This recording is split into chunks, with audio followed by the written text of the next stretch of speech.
নমস্কার বন্ধুরা, রাধে রাধে। আজকের রেসিপিটা দেখো, সোয়াবিনের কোপ্তা।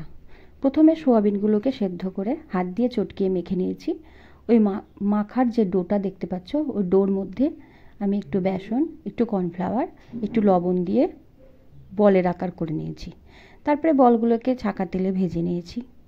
তারপরে তেল থেকে তুলে নিয়ে ওর তেলের ওপরে ক্যাপসিকাম কুচি, টমেটো কুচি দিয়ে হালকা ফ্রাই করে তার মধ্যে জিরে গুঁড়ো, হলুদ গুঁড়ো, লঙ্কা গুঁড়ো, গোলমরিচ গুঁড়ো দিয়ে একটা দেখো মশলার মতন করা হয়েছে। তারপরে ওই মশলাটা দেওয়ার পরে ভালো করে কষিয়ে নিয়ে ওর মধ্যে জল দিয়ে একটু সয়া সস দিয়ে কষিয়ে বলগুলো ছেড়ে দেওয়ার পরে ফোটানোর পরে আমি কর্নফ্লাওয়ার দিয়ে নামিয়ে নিয়েছি। তো একটু ভিনিগারও দিয়েছিলাম। তারপরে তোমরা দেখো রান্নাটা কেমন হয়েছে। Thank you. ভালো লাগলে লাইক, কমেন্ট, শেয়ার করে দেবে। টাটা।